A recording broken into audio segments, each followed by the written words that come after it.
Buying decision process. हमने जिन basic psychological processes को review किया है वे कंज्यूमर्स के एक्चुअल बाइंग डिसीजंस में इंपॉर्टेंट रोल प्ले करते हैं। यहाँ कुछ की कंज्यूमर बिहेवियर क्वेश्चंस दिए गए हैं जो मार्केटर्स को who, what, when, where, how और व्हाई के संदर्भ में पूछने चाहिए। हमारे प्रोडक्ट और सर्विस को कौन बाय करता है? प्रोडक्ट और सर्विस को बाय करने का डिसीजन कौन लेता है? प्रोडक्ट और सर्विस को बाय करने के डिसीजन को कौन इन्फ्लुएंस करता है? परचेज डिसीजन कैसे लिया जाता है? डिसीजन प्रोसेस में कौन क्या रोल अज्यूम करता है? कस्टमर क्या बाय करता है?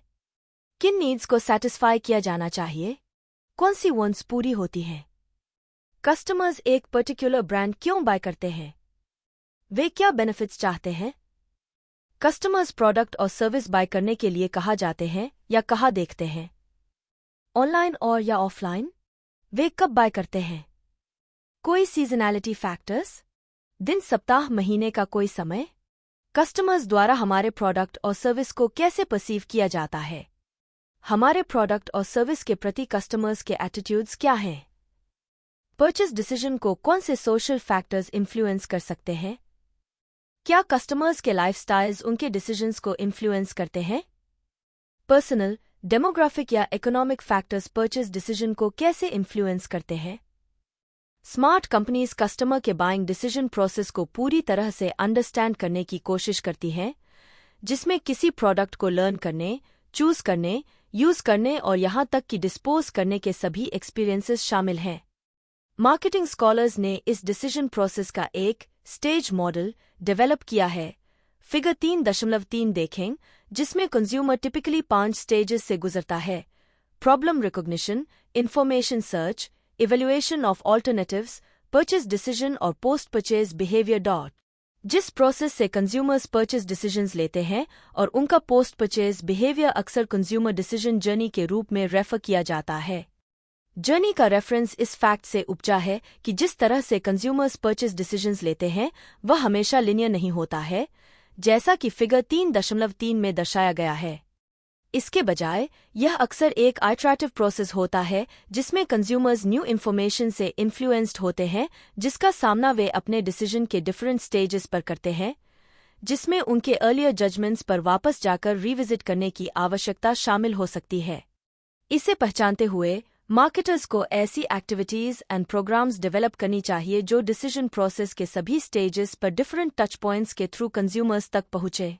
कंज्यूमर्स हमेशा सभी 5 स्टेजेस से नहीं गुजरते हैं, वे कुछ को स्किप या रिवर्स कर सकते हैं। जब आप टूथपेस्ट का अपना रेगुलर ब्रांड खरीदते हैं तो आप प्रॉब्लम रिकॉग्निशन स्टेज से सीधे परचेज डिसीजन पर जाते हैं, इंफॉर्मेशन सर्च एंड इवैल्यूएशन को स्किप कर देते हैं।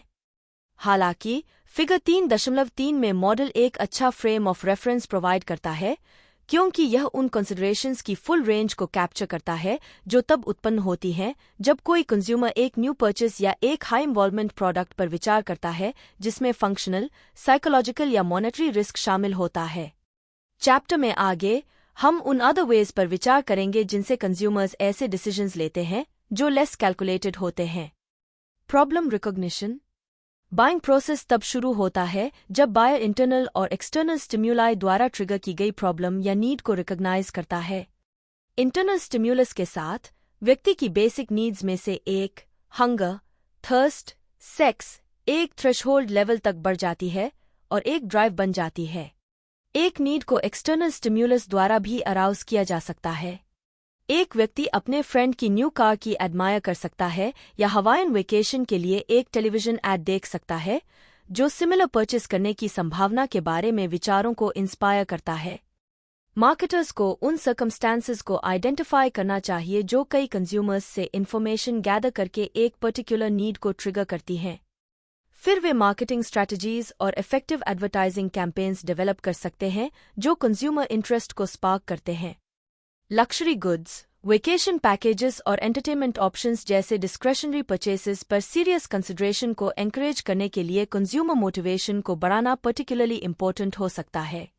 कंज्यूमर्स रिकॉग्निशन ऑफ नीड के पीछे ड्राइवर्स जिनकी वे पूर्ति चाहते हैं, उनमें नेचुरल डिप्लीशन जैसे फैक्टर्स शामिल हैं, जैसे टूथपेस्ट जैसे रेगुलरली यूज्ड आइटम को रिप्लेस करने की आवश्यकता, करंट ऑफरिंग से डिससेटिस्फैक्शन, जो कंज्यूमर्स को अपनी नीड को पूरा करने के अदर मीन्स की तलाश करने का कारण बनता है।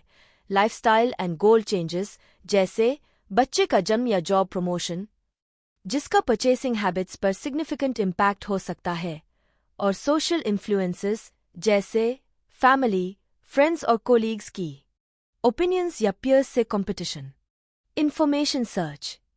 हैरानी की बात है कि कंज्यूमर्स अक्सर केवल लिमिटेड इंफॉर्मेशन की सर्च करते हैं।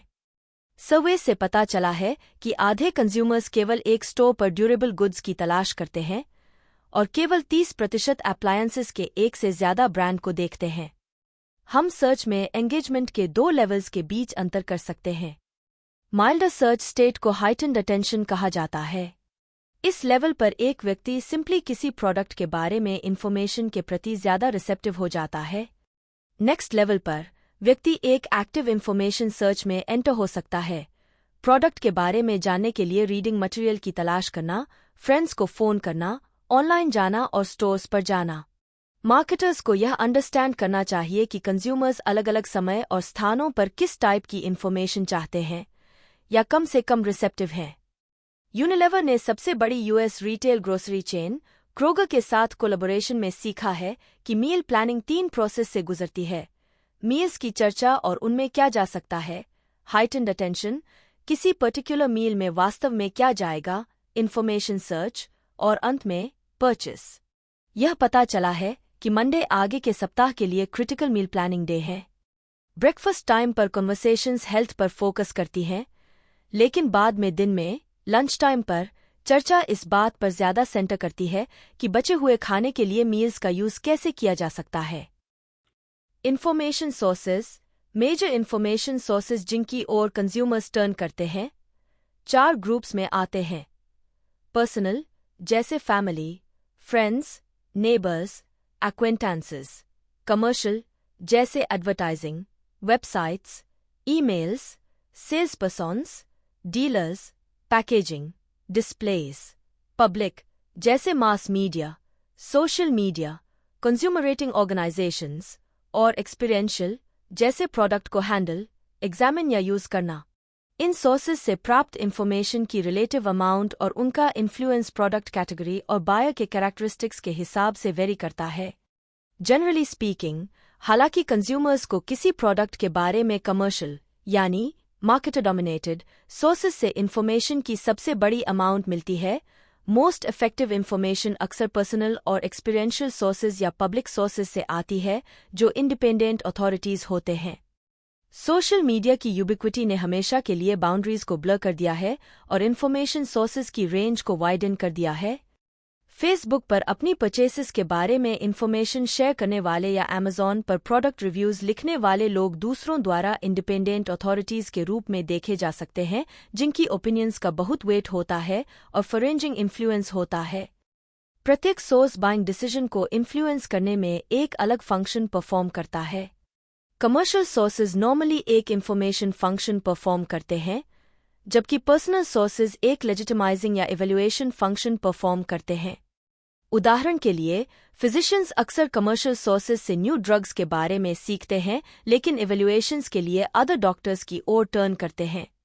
कई कंज्यूमर्स प्रोडक्ट्स एंड ब्रड्स के बारे में जानने के लिए ऑनलाइन और ऑफलाइन स्टोर्स में जाने के बीच ऑल्टरनेट करते हैं। कंज्यूमर्स एक डिसीजन पर पहुंचने में हेल्प करने के लिए इंटरनल एंड एक्सटर्नल इंफॉर्मेशन दोनों पर रिलाय करते हैं।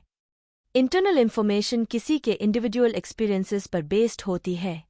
उदाहरण के लिए, एक व्यक्ति जो डिनर के लिए बाहर जाना चाहता है, उसे याद आ सकता है कि उसने एक लोकल इटालियन रेस्टोरेंट में एक बढ़िया मील किया था या रिसेंटली ओपन फ्रेंच बिस्ट्रो के लिए एक ऐड देखा था।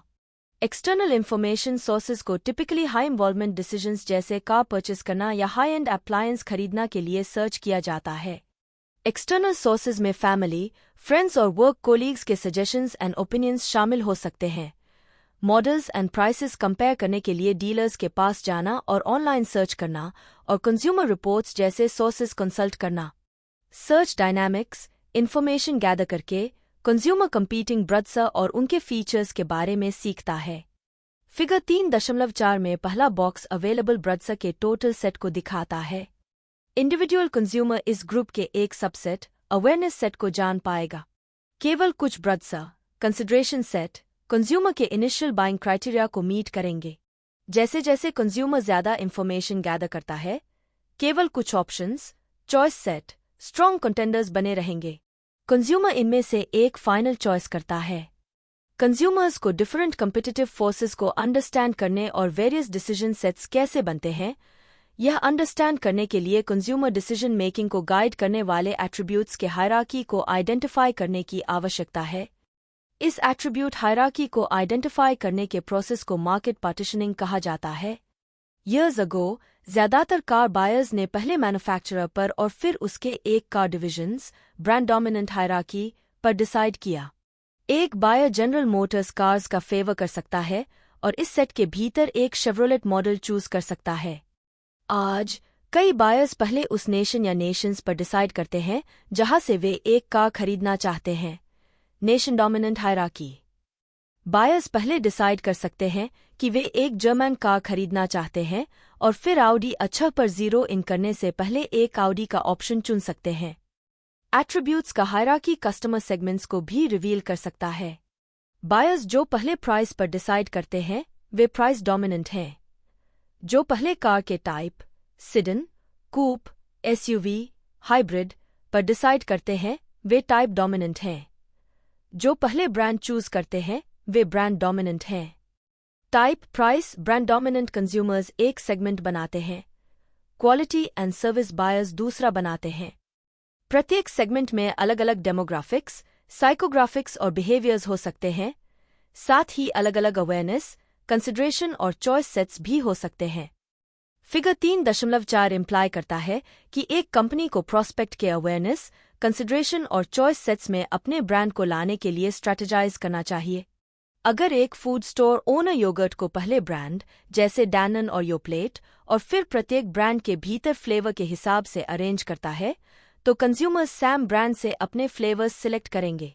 हालांकि अगर सभी स्ट्रॉबेरी योगर्ट्स को एक साथ रखा जाता है, तो फिर सभी वनिला इत्यादि कंज्यूमर्स संभवतः पहले अपने डिजायर्ड फ्लेवर्स चूज करेंगे और फिर उस पर्टिकुलर फ्लेवर के लिए अपने डिजायर्ड ब्रांड को चूज करेंगे। सर्च बिहेवियर ऑनलाइन अलग अलग हो सकता है, पार्टली उस तरीके के कारण जिससे प्रोडक्ट इन्फॉर्मेशन प्रेजेंट की जाती है।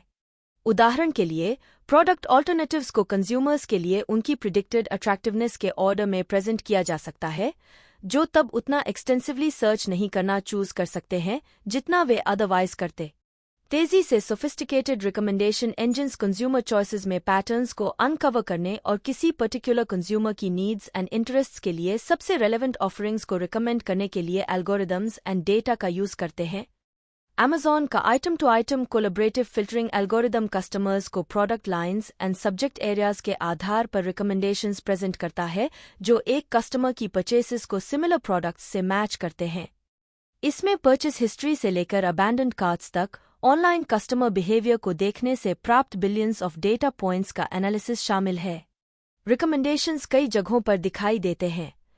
पर्सोनलाइज्ड रिकमेंडेशंस और प्रीवियसली व्यूड प्रोडक्ट्स लिंक्स में, साथ ही फ्रिक्वेंटली बॉट टुगेदर सेक्शन में जो Amazon को डिलीवरी कॉस्ट्स कम करने में हेल्प करता है। स्टडीज सजेस्ट करते हैं कि Amazon पर 1/3 से ज्यादा कंज्यूमर परचेसेस प्रोडक्ट रिकमेंडेशंस से आती हैं। कंपनी को कंज्यूमर के चॉइस सेट में अदर ब्रड्स को भी आइडेंटिफाई करना चाहिए ताकि वह अप्रोप्रिएट कम्पिटिटिव अपील्स की प्लान बना सके। इसके अलावा मार्केटर्स को कंज्यूमर के इंफॉर्मेशन सोर्सेज को आइडेंटिफाई करना चाहिए और उनके रिलेटिव इंपॉर्टेंस का इवैल्यूएट करना चाहिए। कंज्यूमर्स से यह पूछना कि उन्होंने ब्रांड के बारे में फर्स्ट कैसे सुना, बाद में उन्हें क्या इंफॉर्मेशन मिली और इन डिफरेंट इंफॉर्मेशन सोर्सेज के रिलेटिव इंपॉर्टेंस से कंपनी को टारगेट मार्केट के लिए इफेक्टिव कम्युनिकेशंस प्रिपेयर करने में हेल्प मिलेगी। डिजिटल मार्केटिंग पोटेंशियल कस्टमर्स को कंपनी की वेबसाइट पर भेजने वाली अदर साइट्स के ईजियर डिटेक्शन एंड एनालिसिस की अनुमति देता है। उदाहरण के लिए, Amazon का अफिलिएट नेटवर्क दिखाता है कि कौन सी वेबसाइट्स एंड ब्लॉग्स न केवल Amazon की साइट पर बल्कि स्पेसिफिक प्रोडक्ट्स पर भी ट्रैफिक ड्राइव कर रहे हैं।